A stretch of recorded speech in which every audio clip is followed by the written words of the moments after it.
This presentation introduces CodeRAD, a framework for building truly native, mobile-first applications in Java and Kotlin. CodeRAD is first and foremost about the developer experience. It builds upon well-established best practices such as MVC, Dependency Injection, and Declarative UI to provide a smoother experience for both the developer and user. First, let's go into some background. The foundation underlying CodeRAD is Codename One. Codename One provides everything you need to build a cross-platform app and deploy it to Apple and Google's app stores. It provides a rich cross-platform component library as well as APIs for key features like in-app purchase, location, and camera. You can build your app locally using native tool chains like Android Studio for Android and Xcode for iOS, and it also provides build servers that simplify this process, allowing you to build, for example, iOS apps without requiring a Mac. Codename One doesn't impose any particular application structure on you. You are free to structure your applications in any way you like. This makes for a gentle learning curve for building test applications, create form, add a button and a few labels, show the form, etc. But for the real-world apps, it can present a challenge for both novice and experienced developers. This freedom comes with responsibility, as it is all too easy for a pristine blank slate to transform into a mess of hard-to-maintain code. This freedom also leads to a limit on the level of reuse that can be achieved. CodeRAD uses the MVC design pattern to impose a little bit more structure. This structure removes some freedoms as you need to follow a few best practices. But it unlocks a lot for power in the form of code clarity, component reuse, and free features such as app navigation and event propagation. MVC stands for Model View Controller, and it promotes separation of control logic from the view and the model. This separation helps for clarity, but it also enables the development of reusable components because the way that you reuse a view tends to be very different than the way you reuse a model. And typically, the controller portion is not reused from project to project. Keeping these things separate makes it much easier to reuse them. Being able to reuse more complex components will in turn improve the development experience because you spend less time reinventing the wheel on each project. CodeRAD provides a holistic approach to application development. Each feature is there to complement and reinforce the other features. But if I had to boil it down to the 6 most impactful features, it would be these 6 here. First of all, hot reload. As you make changes to your app source, the simulator will update your changes in real time.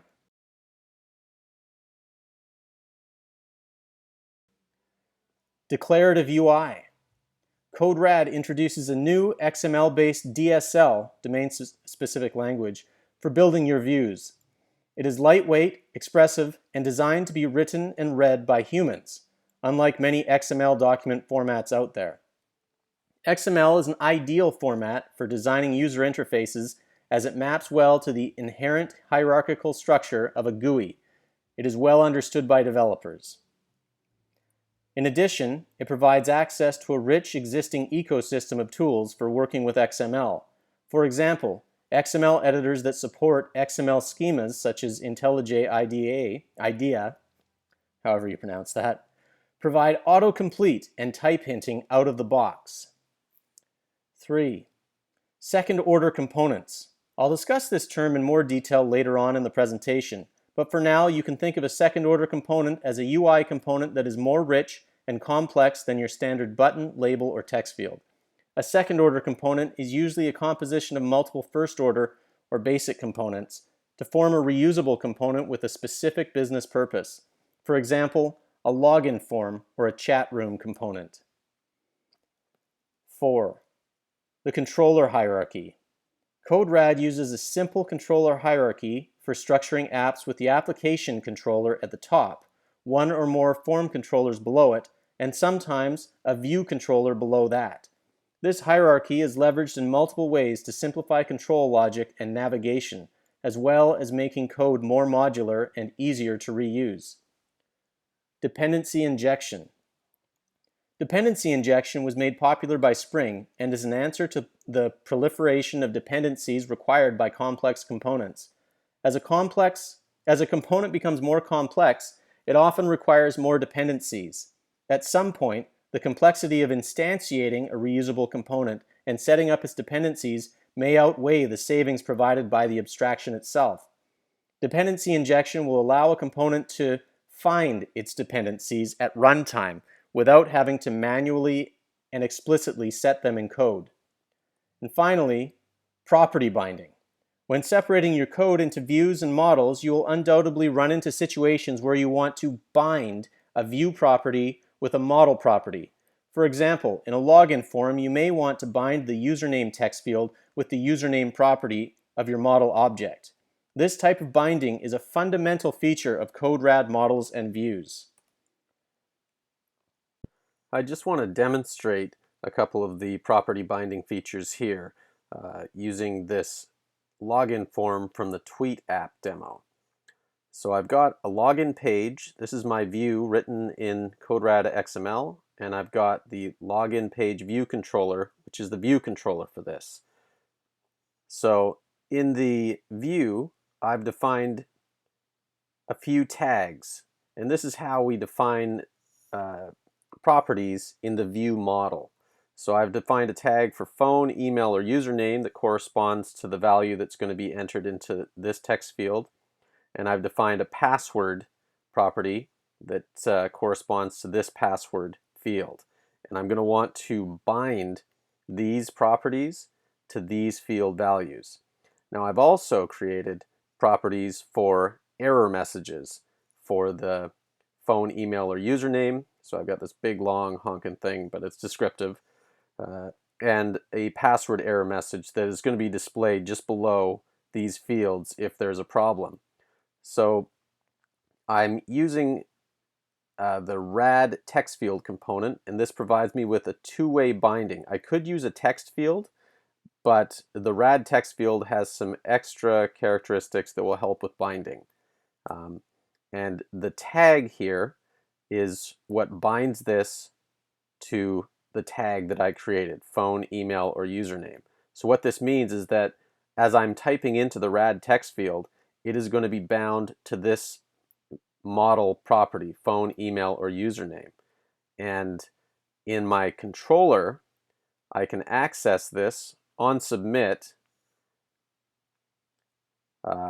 which is, I'm not going to talk about actions just right now, but in the submit method, we can get our view model, which is automatically generated with the name of the view and then model after it. This is generated by the annotation processor. I did not have to create a Java class for this. And I check first if the phone, email, or username is empty. And if it is empty, then I'm going to set the phone, email, or username error message on the view model itself. And I'm going to flag that the validation failed so that it won't continue to try to do the login. And I'm going to do a similar thing with the password. So we'll go back into my login page so we can see how this logic works. So let's try typing something in. First of all, let's try logging in without entering any data. And you'll see that it gives me my error message. Now you'll notice that it animated the error messages in. This is because those error message fields have a RAD transition attached to the hidden parameter. And I'm actually binding this Java expression. Don't worry about this for now. It's a macro that is available for accessing model properties in the view in a more succinct format. But essentially, this is a Java expression that will return true if the password error message is empty. And therefore, it's going to be hidden if it's empty. Well, now it's not hidden because we have text content in there. Please enter password. Getting started with CodeRAD is easy. Just go to start.codenameone.com. Select the CodeRAD MVC starter project from the template dropdown, specify your package and main class names, and press download.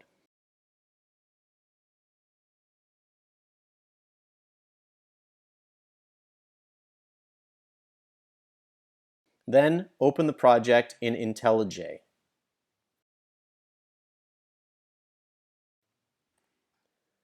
I recommend that you read the Getting Started chapter of the CodeRAD manual in this link to help you get started with your first project. Also, check out the CodeRAD GitHub repository and the CodeRAD wiki for detailed documentation on the available XML tags and attributes, as well as background information that will help you get the most out of CodeRAD.